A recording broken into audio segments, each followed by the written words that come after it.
Enquanto aguardava que Lila fizesse sua leitura, soube-se que em Nápoles havia uma epidemia de cólera. Minha mãe se agitou exageradamente. Depois ficou absorta. Acabou quebrando uma sopeira de que eu gostava muito. Anunciou que precisava voltar para casa. Logo intuí que, se a cólera tinha algum peso em sua decisão, o fato de eu ter recusado dar nome dela, minha segunda filha, não era tão secundário. Tentei segurá-la, mas ela me abandonou mesmo assim, quando eu ainda não havia me recuperado do parto e a perna continuava doendo. Não suportava mais sacrificar meses e meses da vida por minha causa, uma criatura que nascera dela sem nenhum respeito ou reconhecimento. Preferia ir correndo morrer de vibrião com o marido e os filhos bons.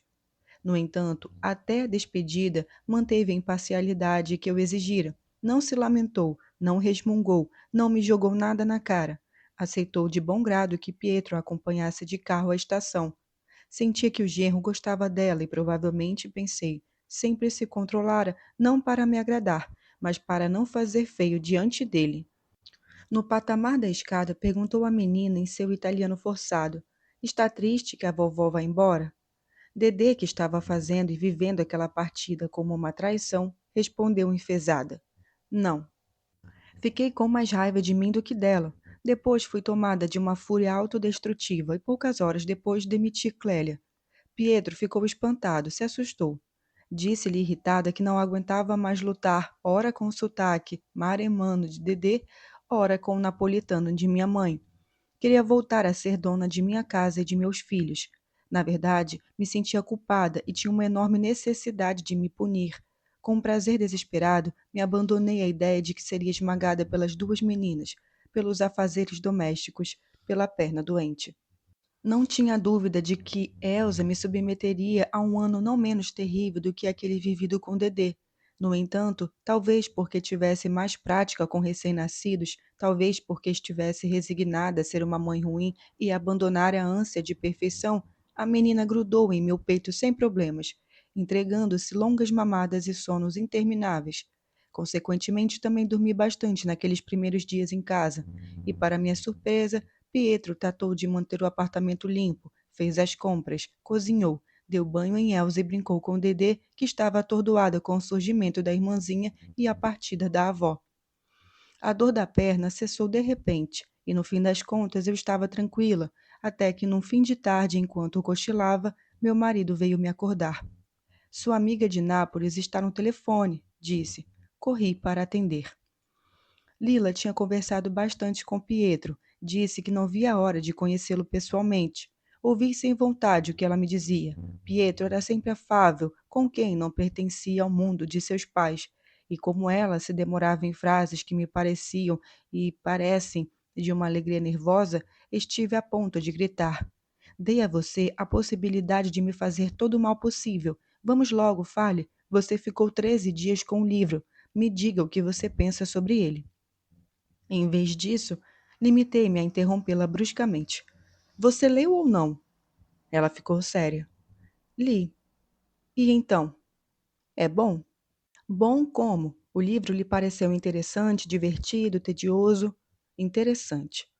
Quanto? Muito ou pouco? Muito. E por quê? Pela história, da vontade de ler. E o que mais? O que mais o quê? Fui dura, falei. Lila, eu preciso absolutamente saber como é esse troço que escrevi e não tenho mais ninguém que me possa dizer isso, somente você. Mas é o que eu estou fazendo. Não, não é verdade. Você está me enrolando. Você nunca falou de modo tão superficial quanto agora. Houve um longo silêncio. Imaginei-a sentada de pernas cruzadas ao lado de uma feia mesinha onde estava apoiado o telefone.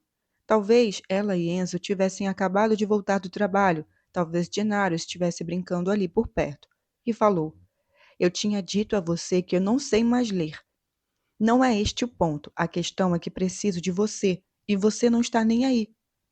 Outro silêncio. Então resmungou algo que não entendi, talvez um insulto. Disse com dureza, ressentida: Eu faço um tipo de trabalho, você faz outro. O que quer de mim? Foi você que estudou, é você quem sabe como os livros devem ser. Depois sua voz se irrompeu e ela gritou: Você não deve escrever essas coisas, Helena. Você não é isso. Nada do que li se parece com você. É um livro feio, feio, feio. E o anterior também era. Assim, frases ferozes e velozes e entrecortadas, como se a respiração suave de repente se tornasse sólida e não conseguisse mais entrar e sair da garganta. Senti a dor no estômago, uma dor forte acima do ventre que cresceu, mas não pelo que ela dissera, e sim por como o dissera. Estava soluçando? Exclamei ansiosa. Lila, o que foi? Se acalme, vamos, respire. Não se acalmou. De fato, eram soluços. Pude ouvi-los nitidamente tão carregados de sofrimento que não consegui sentir a ferida daquele feio Helena, feio, feio, feio. Nem me ofendi por ter reduzido meu primeiro livro, o livro que vendera tanto, o livro do meu sucesso, sobre o qual ela nunca se pronunciara de verdade, a meu fracasso. O que me fez mal foi seu choro. Eu não estava preparada, não esperava aquilo. Teria preferido a Lila cruel, teria preferido seu tom pérfido, mas não, ela soluçava e não conseguia parar. Me senti perdida. Tudo bem, pensei, escrevi 2 livros ruins, mas e daí? Esse sofrimento é bem mais grave. Então murmurei: Lila, por que esse choro? Eu é que devia estar chorando, pare com isso. Mas ela estrilou: por que você me forçou a ler? Por que me obrigou a dizer o que penso? Eu devia guardar para mim. E eu disse: não, estou contente por você ter falado, lhe juro. Queria que sossegasse, mas ela não conseguia e continuou despejando em mim frases desconexas. Não me faça ler mais nada, não sou capaz. Espero o máximo de você. Tenho certeza de que sabe fazer melhor. Quero que você faça melhor. É a coisa mais desejo, pois quem sou eu se você não for excelente? Quem sou eu? Murmurei. Não se preocupe, me diga sempre o que pensa. Só assim você pode me ajudar, e me ajudou desde que éramos pequenas. Eu sem você não sou capaz de nada. Ela finalmente sufocou os soluços e sussurrou, fungando o nariz. Não sei por que comecei a chorar, sou mesmo uma cretina. E riu. Não queria, né? Não queria dar um desgosto. Tinha preparado todo um discurso positivo. Imagine que até eu escrevi. Queria dar uma boa impressão. Insisti para que me mandasse o texto, disse. Pode ser que você saiba melhor que eu o que devo escrever. Nessa altura, deixamos o livro de lado, anunciei que Elsa tinha nascido. Falamos de Florença, de Nápoles, da cólera. Que cólera, ironizou. Não há nenhuma cólera. Há apenas a confusão de sempre e o medo de morrer na merda. Mas mesmo que fatos, não há fatos. Comemos um monte de limões e ninguém mais caga. Agora falava sem freios, quase alegre. Tinha se livrado de um peso.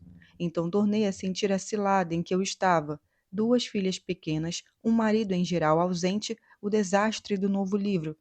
Mas não fiquei ansiosa, ao contrário, me senti leve, e fui eu mesma que reconduzi a conversa ao meu fracasso. Tinha em mente frases do tipo: a corda rebentou, aquele seu fluxo que me influenciava positivamente secou, agora estou realmente sozinha. Mas não falei nada, em vez disso, confessei no tom autoirônico que por trás do esforço daquele livro havia o desejo de acertar as contas com o bairro, que tinha a impressão de estar representando as grandes mudanças que testemunhara, que o que de algum modo me inspirou, me encorajou a escrevê-lo, tinha sido a história de Dom Aquile e da mãe do Solara. Ela caiu na risada. Disse que a face nojenta das coisas não era suficiente para escrever um romance. Sem imaginação, não parecia uma face verdadeira, mas uma máscara. Não sei bem o que me aconteceu depois. Ainda hoje, enquanto ponho ordem naquele nosso telefonema, tenho dificuldade de relatar os efeitos dos soluços de Lila. Se me estendo, tenho a impressão de enxergar, sobretudo, uma espécie de gratificação incongruente, como se aquele choro, ao me confirmar o afeto dela e a confiança que tinha nas minhas capacidades, tivesse acabado por apagar o julgamento negativo sobre ambos os livros. Só muito mais tarde me passou pela cabeça que aqueles soluços lhe permitiram liquidar meu trabalho sem apelação, esquivar-se do meu ressentimento, impor-me um objetivo tão alto, não a decepcionar, que paralisasse qualquer outra tentativa de escrever. Mas repito que, por mais que me esforce em esmiuçar aquele telefonema, não consigo dizer. Ele esteve na origem disso ou daquilo, foi um momento alto de nossa amizade, ou, ao contrário, foi um dos momentos mais mesquinhos. O certo é que Lila reforçou seu papel de espelho de minhas incapacidades.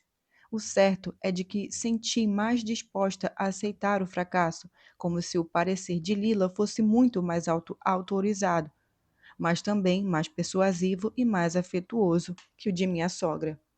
Alguns dias depois, telefonei para Adele e lhe disse: Obrigada por ter sido tão franca. Me dei conta de que você tem razão. E agora tenho a impressão de que meu primeiro livro também tinha muitos defeitos.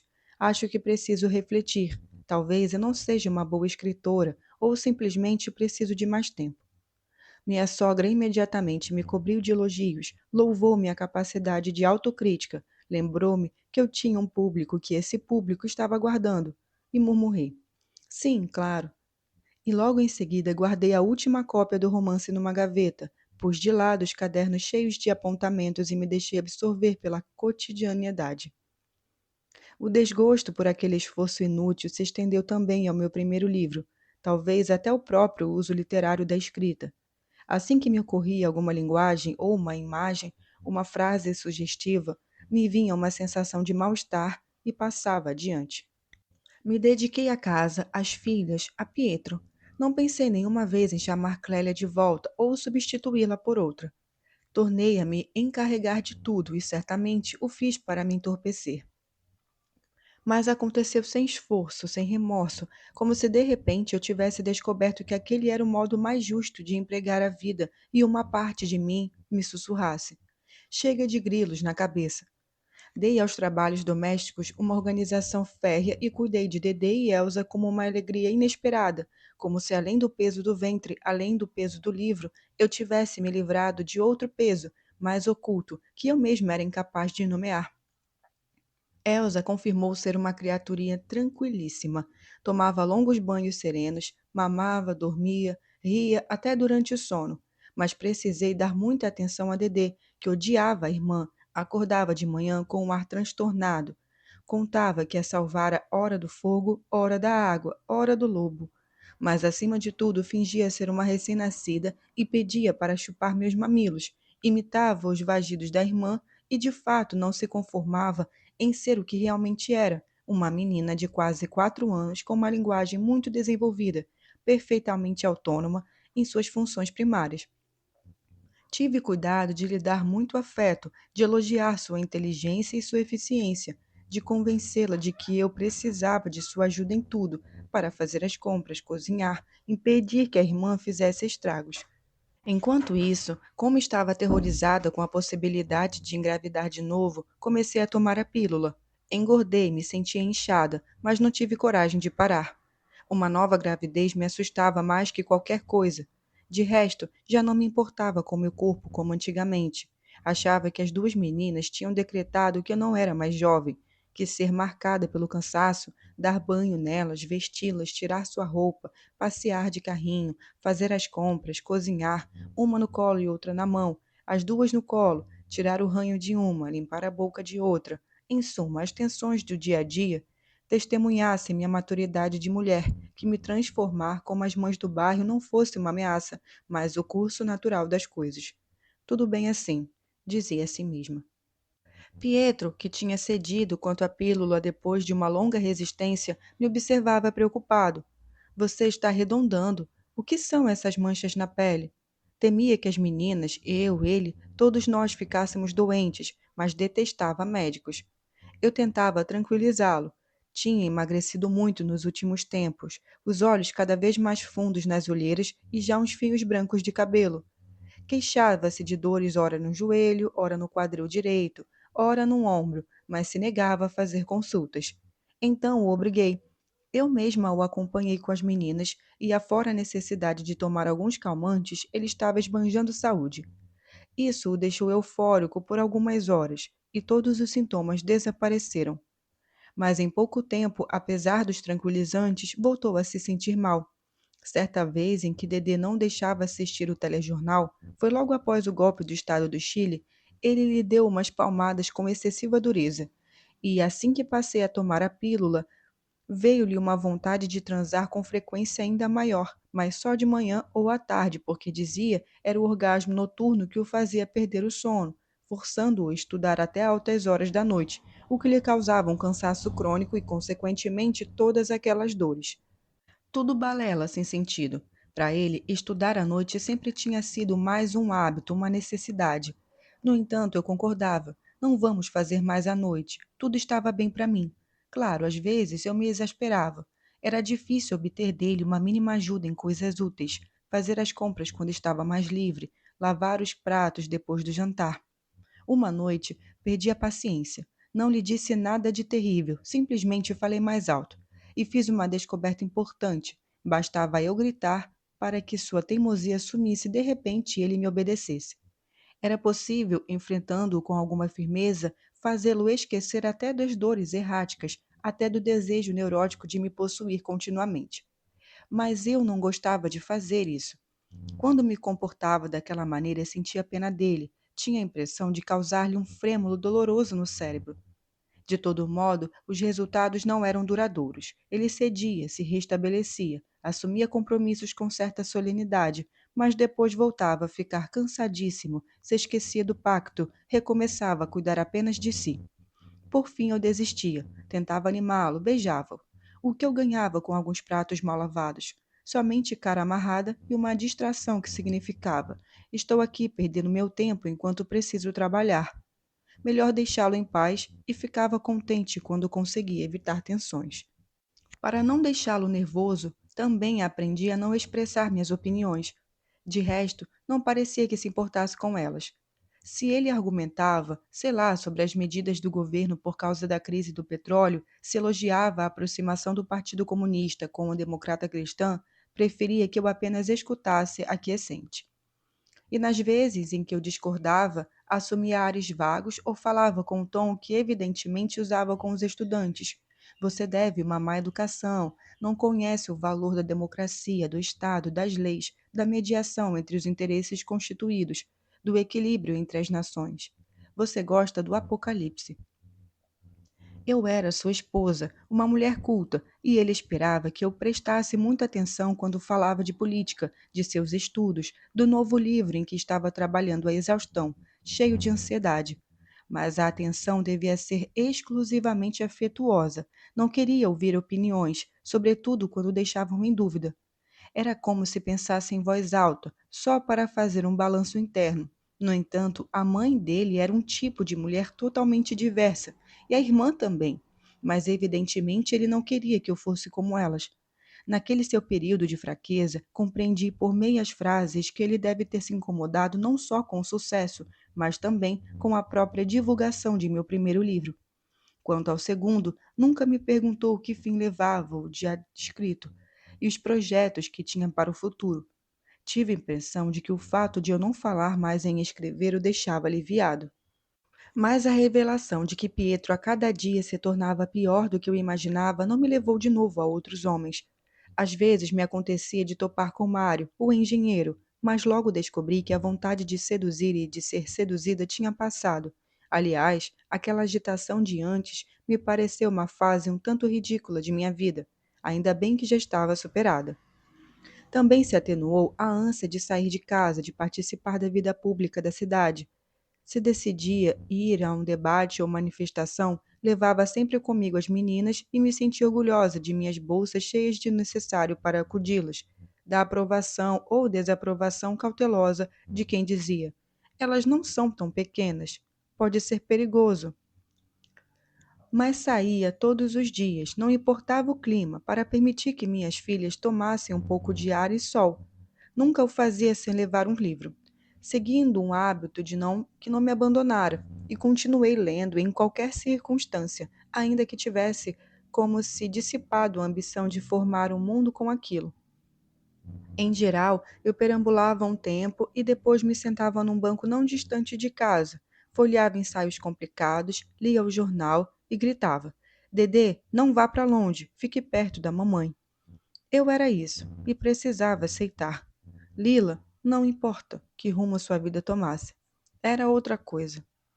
Naquele período, aconteceu que Maria Rosa veio a Florença para apresentar um livro de sua amiga na universidade sobre a Nossa Senhora do Parto.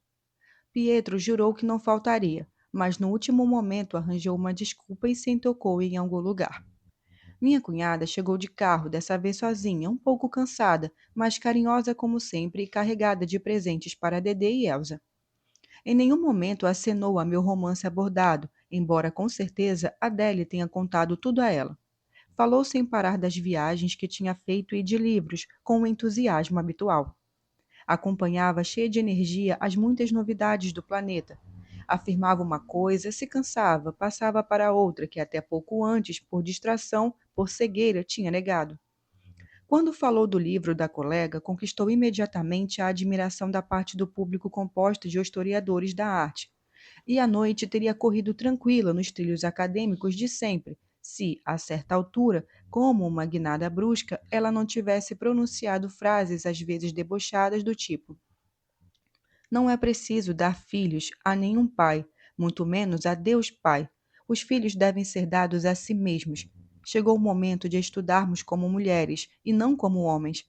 Por trás de toda disciplina está o pau, e quando o pau se sente impotente, recorre ao porrete, à polícia, às prisões, ao exército, aos campos de concentração. E se você não se submete, se ao contrário continua questionando tudo, vem o massacre.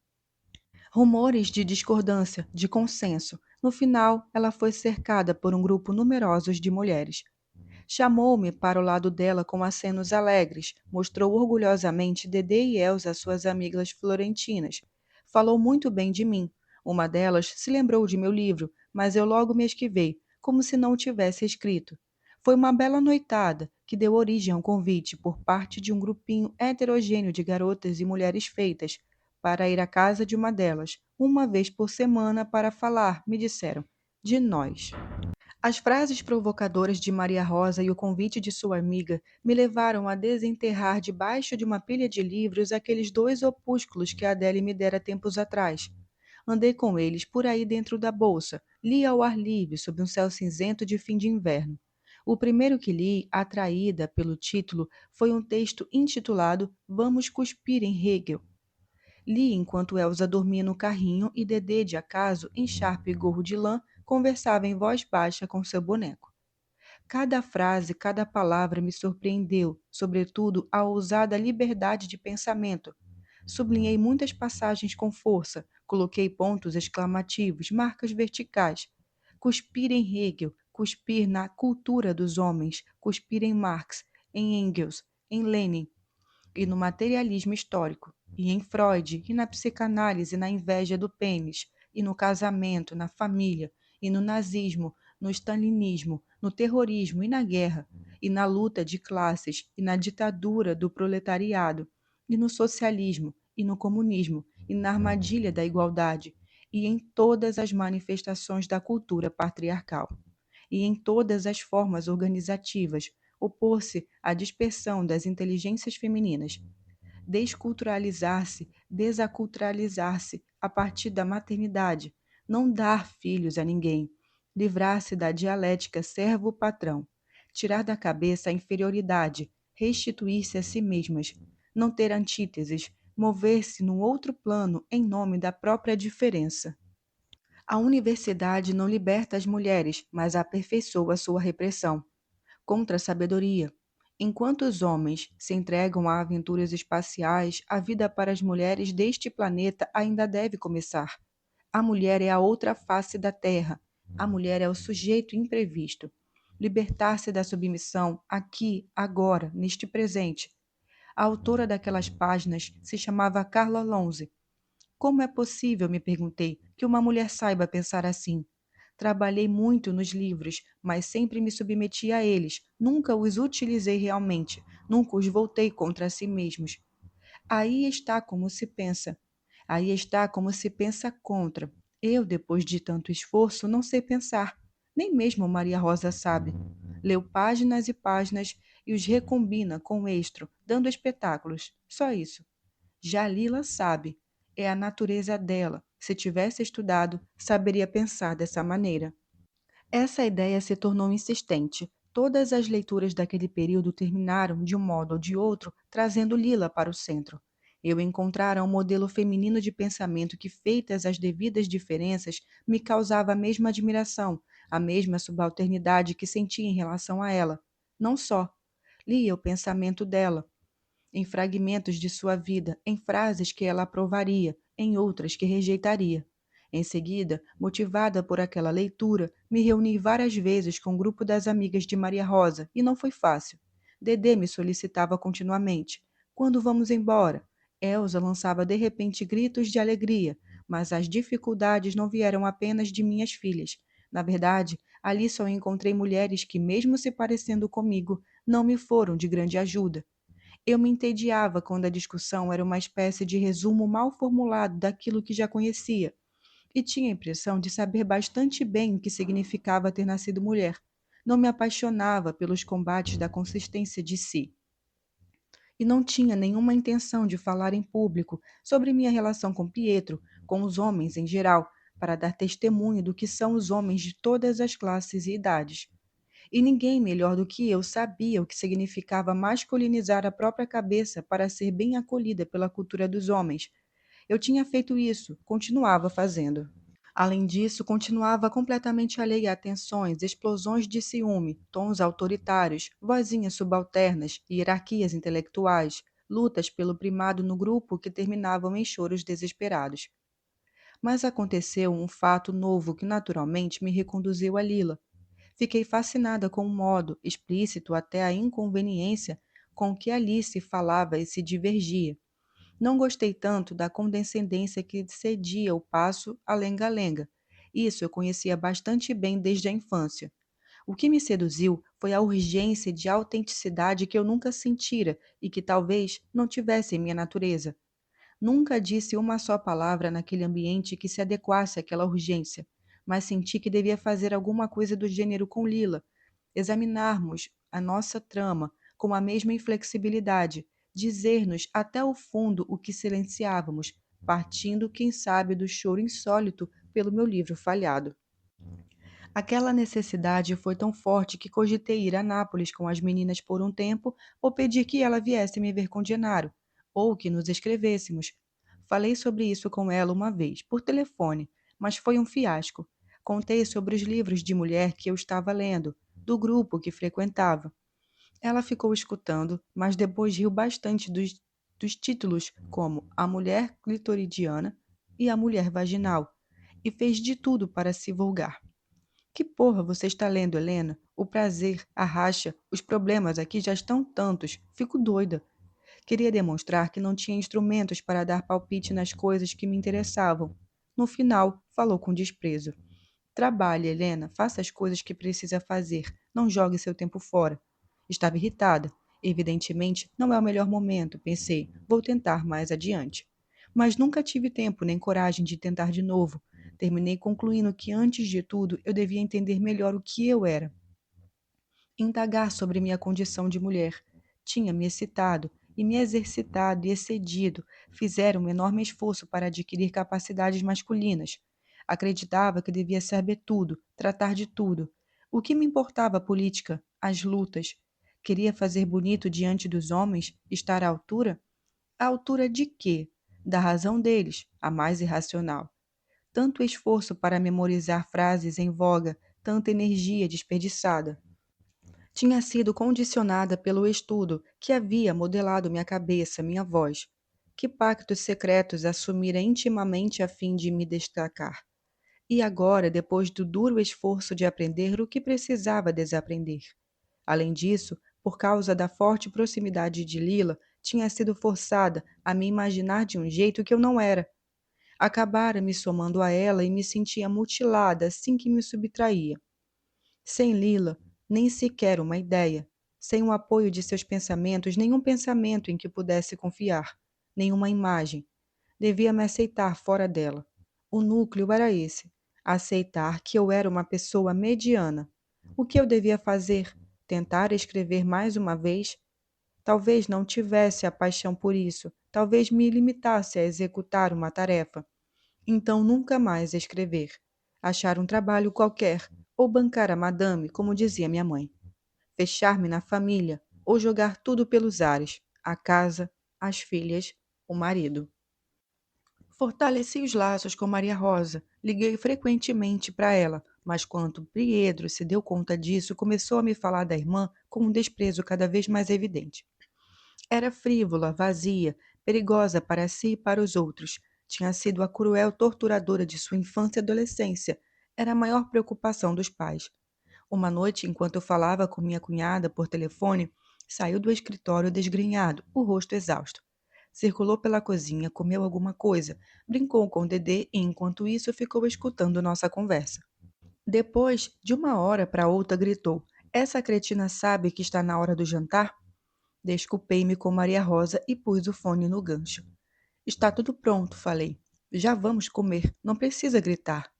Ele resmungou que gastar dinheiro com interurbanos para ouvir as idiotices da irmã lhe parecia uma estupidez. Não respondi. Pus a mesa. Percebeu que estava com raiva e disse preocupado: Não era com você, era com Maria Rosa. Mas a partir daquela noite ele começou a folhear os livros que eu lia, a ironizar sobre frases que eu tinha sublinhado, e dizia: Não se deixe enganar, é tudo bobagem. E tentava me demonstrar a lógica claudicante de manifestos e opúsculos feministas. Uma noite, justamente sobre aquele tema, acabamos brigando e eu talvez tenha exagerado. De frase em frase, cheguei a lhe dizer: Você se dá muita importância, mas tudo o que você depende de seu pai e de sua mãe, exatamente como Maria Rosa. Ele reagiu de modo inesperado, me deu uma bofetada na presença de Dedê. Aguentei firme, melhor do que ele. Tinha levado muitas bofetadas ao longo da vida. Pietro nunca tinha dado uma, nem provavelmente recebido. Vi em sua expressão o horror pelo que havia feito. Fixou a filha um instante e saiu de casa. Esperei o ódio esfriar. Não fui para a cama, esperei por ele, e como não voltava, fiquei preocupada, não sabia o que fazer. Ele estava com problema de nervos, precisava de repouso? Ou essa era sua verdadeira natureza, enterrada sob milhões de livros e uma boa educação? Mais uma vez me dei conta de que sabia bem pouco sobre ele, que não era capaz de prever seus movimentos. Podia ter pulado no Arno, estar caído embriagado em algum canto, até ter ido a Gênova em busca de conforto e curativo nos braços da mãe. Chega, eu estava assustada. Percebi que estava debaixo à margem de minha vida privada tudo aquilo que eu lia, que sabia. Tinha minhas filhas, 2 filhas. Não queria encerrar as contas muito apressadamente. Pietro voltou por volta das 5 da manhã e senti tanto alívio ao vê-lo, são e salvo, que o abracei e beijei. E ele balbuciou: Você não me ama, nunca me amou. E acrescentou: De todo modo, não mereço você. Na verdade, Pietro não conseguia aceitar a desordem agora difusa em cada âmbito de existência. Teria preferido uma vida regrada por hábitos indiscutíveis: estudar, ensinar, brincar com as meninas, fazer amor, contribuir a cada dia em seu pequeno raio de ação para desembaraçar, de acordo com a democracia, o complicadíssimo emaranhado italiano. Em vez disso, estava extenuado com os conflitos universitários. Seus colegas denegriam seu trabalho, que, no entanto, tinham cada vez mais crédito no exterior. Sentia-se continuamente vilipendiado e ameaçado. Tinha a impressão de que, por conta de minha inquietude, nossa própria família estivesse exposta a contínuos riscos. Numa tarde, Elsa estava brincando sozinha. Eu obrigava Dedê a exercícios de leitura. Ele estava fechado no escritório, a casa estava imóvel. Pietro, pensei nervosa, aspiro uma fortaleza em que possa trabalhar em seu livro. Eu me preocupo com a economia doméstica e as meninas crescem serenamente. Depois veio a descarga elétrica da campainha. Corri para abrir e, de surpresa, entravam em casa Pasquale e Nádia. Estavam carregando pesadas mochilas militares. Ele usava um chapéu surrado sobre uma massa cheíssima de cabelos crespos que caía numa barba igualmente cheia e crespa. Ela parecia mais magra e cansada, com olhos enormes, de menina assustada que finge não ter medo. Tinham conseguido o nosso endereço com Carmen, que por sua vez o obtivera com minha mãe. Ambos foram afetuosos e eu também, como se nunca tivéssemos tido tensões ou divergências. Ocuparam a casa deixando coisas espalhadas por todo lado. Pasquale falava muito em voz alta, quase sempre em dialeto. No início, ambos me pareceram uma agradável interrupção em meu cotidiano monótono, mas logo me dei conta de que Pietro não gostava deles. Ficou irritado por não terem telefonado antes e avisado que chegavam. por ambos se comportarem com excessiva desenvoltura.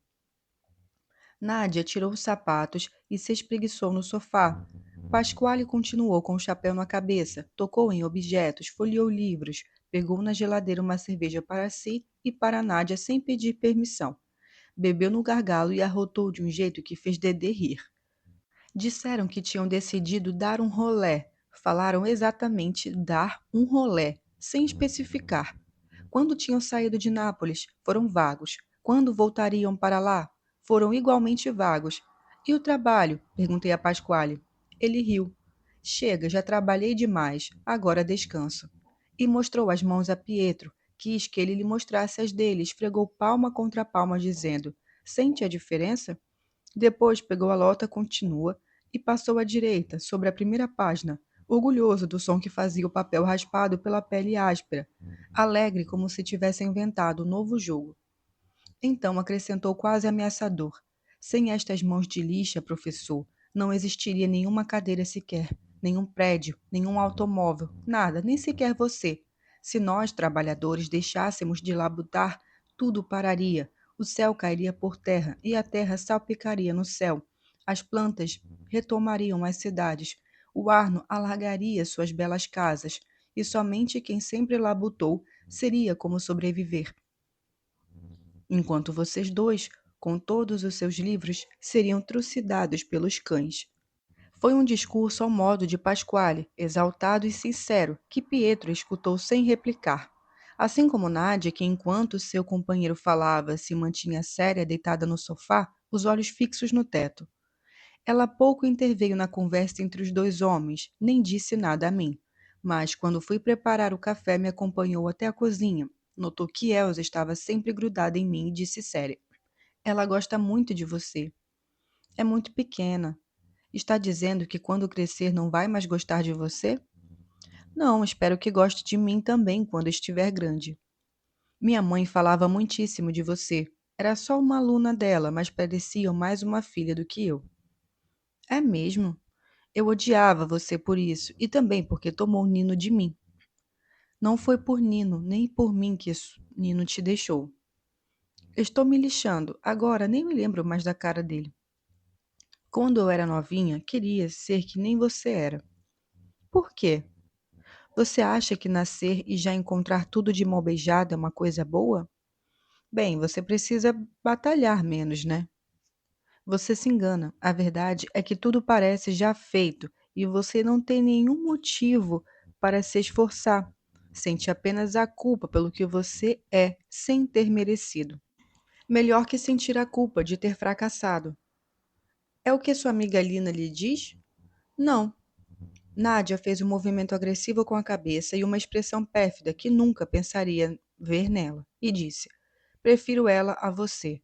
Vocês são duas merdinhas que nunca vão mudar, dois exemplares da escória subproletária.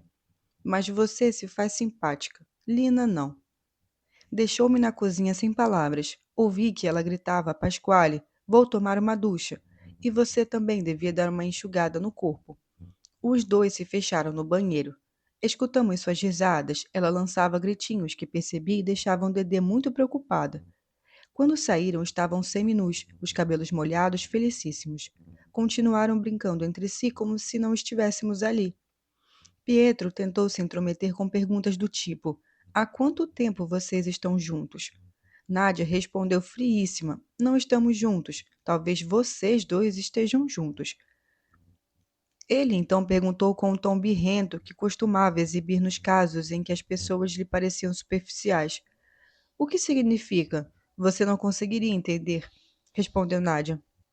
Meu marido objetou. Quando alguém não consegue entender, os outros tentam explicar.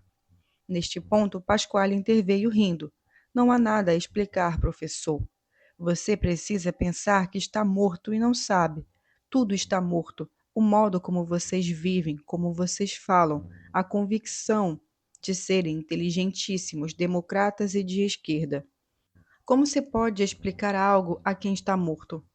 Houve um momento de tensão e não disse nada. Não conseguia tirar da cabeça os insultos de Nádia, assim como se nada fosse na minha própria casa. Finalmente eles foram embora, quase sem avisar, assim como tinham chegado. Pegaram as coisas deles e desapareceram. Pasquale apenas disse na soleira com um tom subitamente triste: Tchau, senhora Airota. Senhora Airota. Até meu amigo do bairro estava me julgando negativamente. Queria dizer que, para ele, eu não era mais Helena. Helena Greco. Para ele e para todos os outros, até para mim, eu mesma não usava quase sempre o sobrenome do meu marido, agora que eu tinha perdido aquele pouco de prestígio que havia conquistado. Recoloquei a casa em ordem, principalmente o banheiro, que os dois tinham deixado em péssimo estado. Pietro disse: Não quero nunca mais esses dois em minha casa.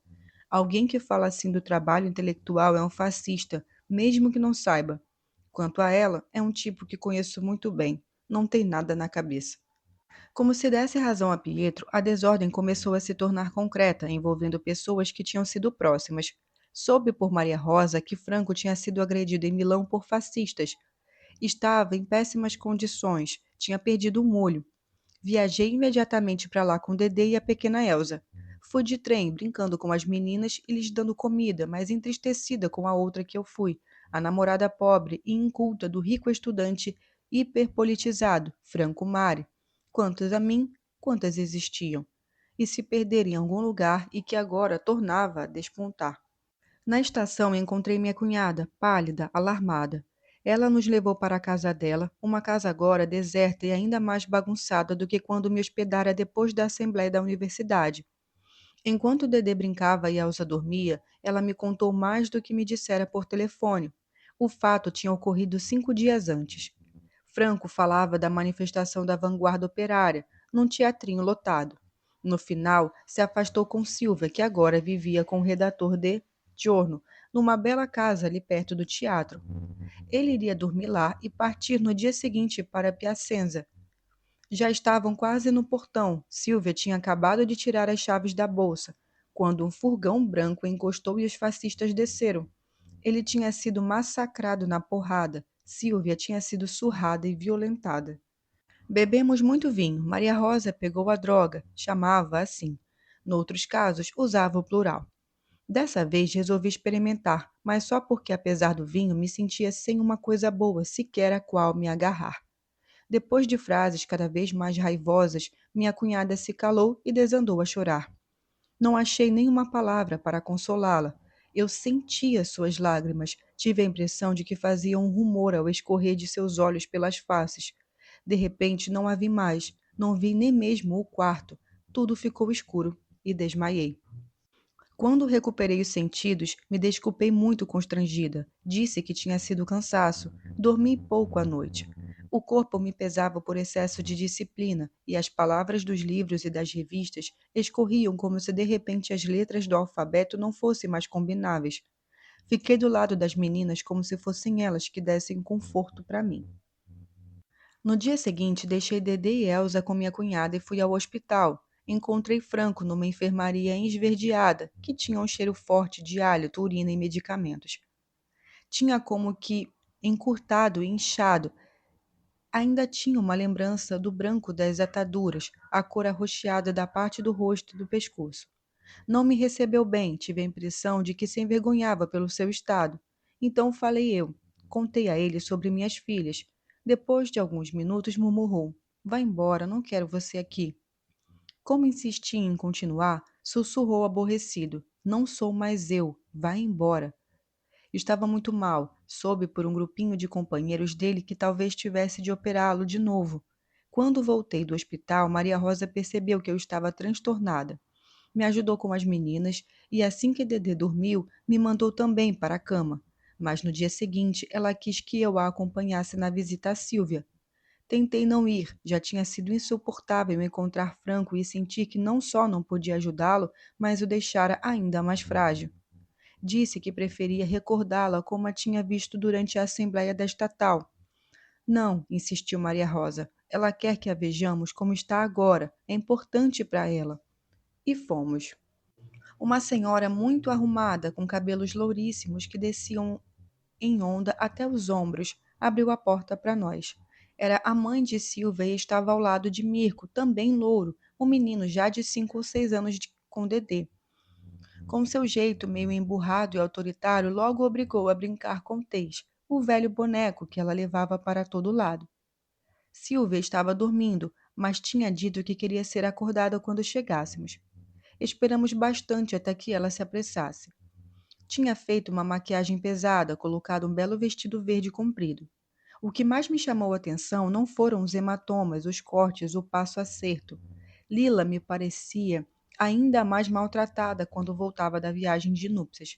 Mas o olhar inexpressivo, tinha olhos vazios, totalmente incongruentes com o falatório frenético, interrompido por risadinhas, com que descapou a contar a mim. Somente a mim, que tinha e que ainda não conseguia a história, o que os fascistas tinham feito com ela. Expressou-se como se recitasse uma sentinela atroz, que era um modo pelo qual, por ora, estava sedimentando o horror à força de repeti-lo a quem quer que a visitasse. A mãe tentou várias vezes interrompê-la, mas ela sempre a rechaçou com um gesto aborrecido, erguendo a voz, escandindo obscenidades e prevendo um tempo próximo, muito próximo, de vinganças ferozes. Quando comecei a chorar, ela parou bruscamente. Enquanto isso, outras pessoas chegaram, especialmente amigas de família e companheiras dela. Então Silvia recomeçou, e eu me retirei depressa para um canto abraçando Elsa, dando-lhe beijos suaves. Entretanto, voltavam à minha mente os detalhes do que Stefano fizera com Lila, os detalhes que eu tinha imaginado enquanto Silvia me contava, e me pareceu que as palavras de ambos os relatos fossem gritos animalescos de terror. A certa altura, fui procurar Dedê. Encontrei-a no corredor brincando com Mirko e o boneco. Fingiam que eram a mãe e o pai com seu filho, mas não havia paz entre eles. Estavam encenando uma briga, e fiquei parada. Dedê instruía Mirko. Você tem que me dar um tapa, entendeu? A nova carne viva repetia a velha por brincadeira. Éramos uma cadeia de sombras sempre encenada com a mesma carga de amor, de ódio, de vontades e de violência. Observei Dedê com atenção. Me pareceu semelhante a Pietro.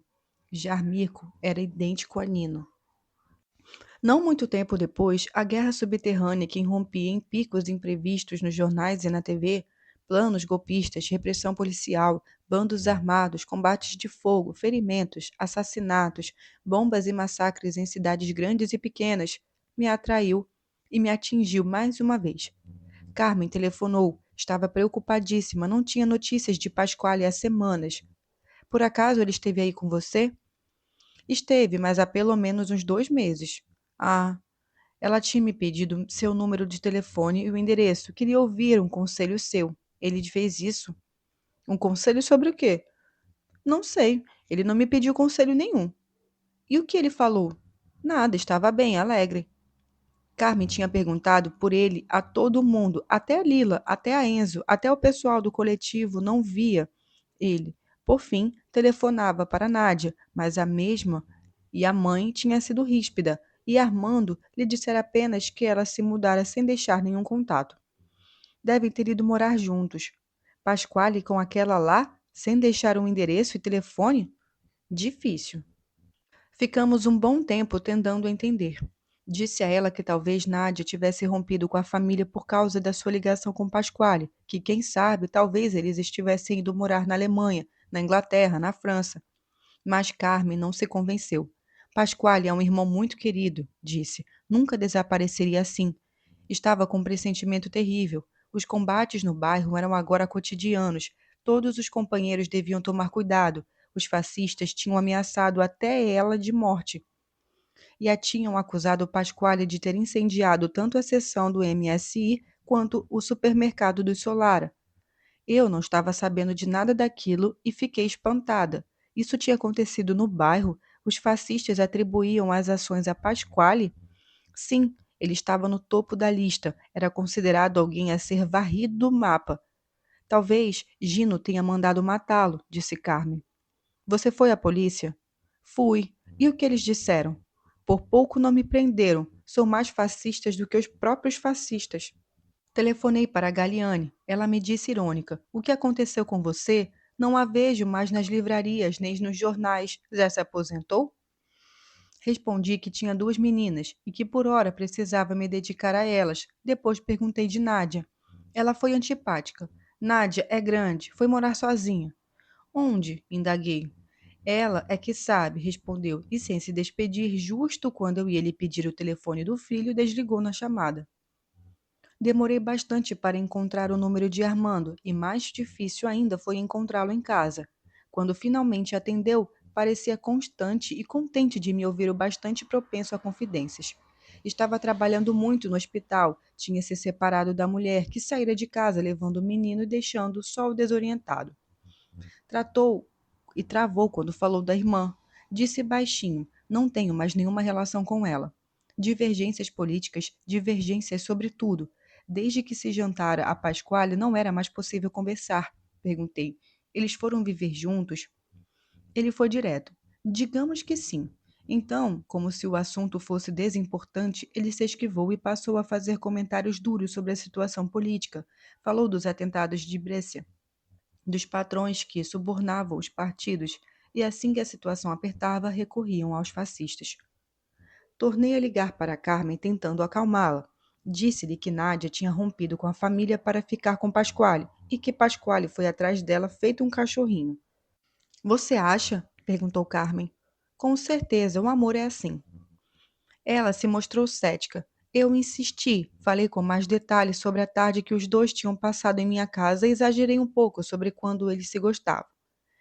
Então nos despedimos. Mas em meados de junho, Carmen me ligou de novo desesperada.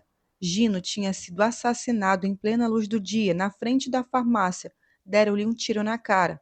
No momento, pensei que estivesse me dando aquela notícia porque o filho do farmacêutico era parte de nossa primeira adolescência, e fascista ou não, certamente o acontecimento me abalaria. Mas o motivo central não era compartilhar comigo o horror daquela morte violenta. Os policiais tinham ido até lá e até ela e vasculharam o apartamento de cima a baixo, inclusive a bomba de gasolina. Procuraram alguma pista que pudesse levá-los até Pasquale, e ela se sentira bem pior do que quando ainda estava para prender seu pai, após o assassinato de Dom Aquile. Carmen estava numa ansiedade tremenda, chorava por aquilo que lhe parecia o retorno de uma perseguição. Quanto a mim, não conseguia tirar da cabeça a pracinha desolada onde ficava a farmácia e tinha diante dos olhos o interior da loja, que sempre me agradara pelo cheiro de caramelos e de xaropes, pelos móveis de madeira escura, sobre os quais se alinhavam vasos coloridos, sobretudo pelos quais de Gino, gentilíssimos, um tanto curvados atrás do balcão de onde se debruçavam, como de uma galeria de teatro, eles que seguradamente também estavam ali quando o barulho dos tiros os fez estremecer. Eles que dali mesmo talvez tenham visto, de olhos arregalados, o filho desabar na soleira, e o sangue.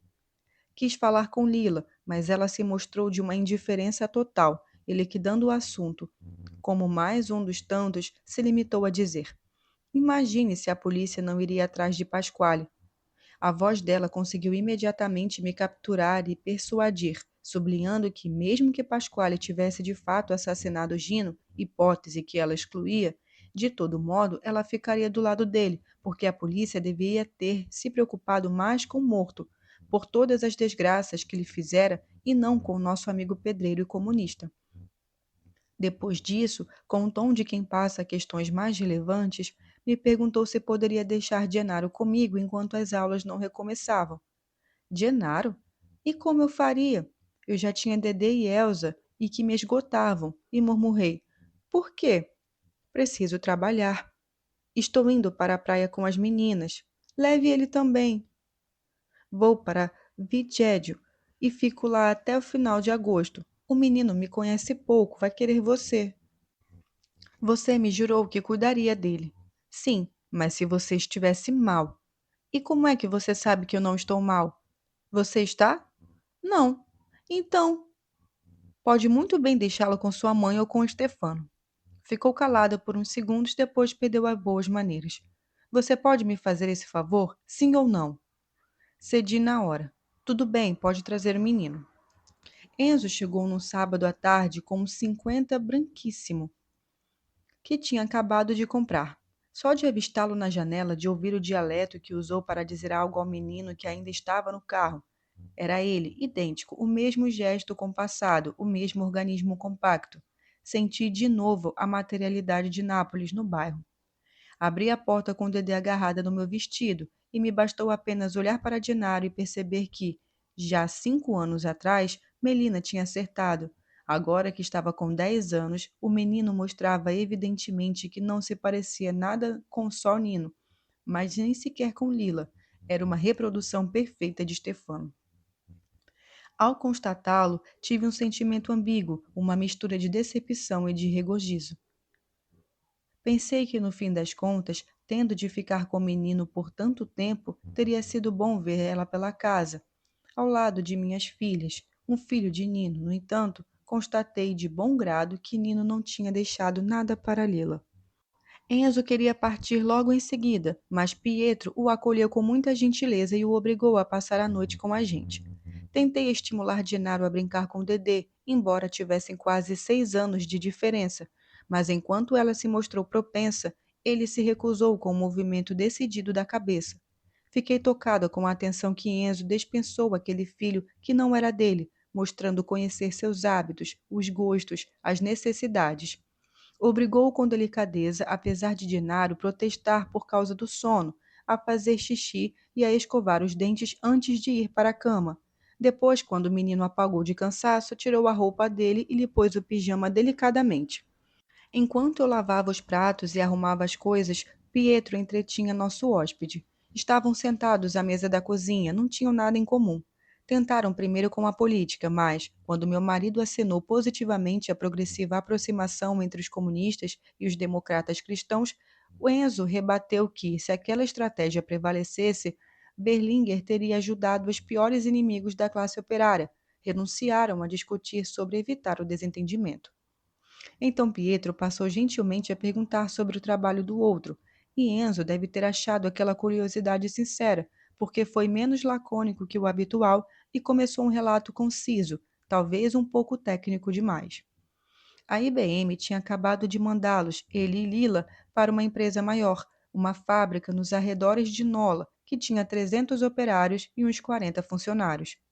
A proposta salarial os deixara sem fôlego, 350 mil liras ao mês para ele, que era o chefe do centro, e 100 mil para ela, sua ajudante. Obviamente tinham aceitado, mas agora eles deveriam fazer jus a todo aquele dinheiro, e o trabalho era realmente enorme.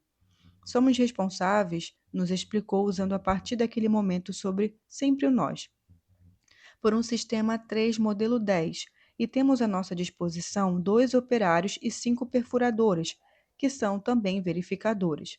Precisamos recolher e inserir dentro do sistema uma grande quantidade de informações necessárias para que a máquina possa fazer, digamos, a contabilidade, os pagamentos, as faturas e o armazenamento das informações. A noite passou assim. Pietro de vez em quando fazia sinal de que estava entendendo e tentou até fazer umas perguntas. Eu me limitava a um meio sorriso enquanto lavava e ilustrava. Enzo parecia contente por poder explicar a um professor universitário que o ouvia como um estudante aplicado e a uma velha amiga que se formara e escrevera um livro e agora arrumava a cozinha, coisas que eles ignoravam completamente. Mas, na verdade, eu logo me distraí. Um operador pegava 10 mil cartãozinhos e os inseria numa máquina que se chamava selecionadora. A máquina os organizava segundo o código produto. Depois se passava a 2 leitores, não só sentido de pessoas, mas no de máquinas programadas para ler os furos e os não furos dos cartõezinhos. E depois? Nesse ponto me perdi. Me perdi entre os códigos e os enormes pacotes de cartõezinhos, e os furos eram tratados como outros furos, que selecionavam furos, que liam furos, que faziam as 4 operações que imprimiam nomes, endereços e somas. Me perdi dentro de uma palavra que nunca tinha escutado, file, que Enzo usava frequentemente e pronunciava como um plural de faila, mas não dizia le file, mas will file, um misterioso masculino, o file disso, o file daquilo, sem parar. Me perdi atrás de Lila, que sabia tudo aquelas palavras, daquelas máquinas, daquele trabalho, trabalho que agora ela fazia daquela grande fábrica de Nola, embora com o salário que pagavam ao seu companheiro ela tivesse mais condições de bancar a madame do que eu. Lina, Lina, Lina. Perguntei para provocar. Se Lina é tão excelente, por que são dão 350 mil liras a você e 100 mil a ela? Só porque você é o chefe e ela é a ajudante? Enzo hesitou de novo, pareceu a ponto de dizer algo urgente que depois decidiu deixar de lado, e balbuciou. O que você quer de mim é preciso abolir a propriedade privada dos meios de produção. Na cozinha se ouviu por alguns segundos o zumbido da geladeira. Pietro se levantou e disse: Vamos dormir.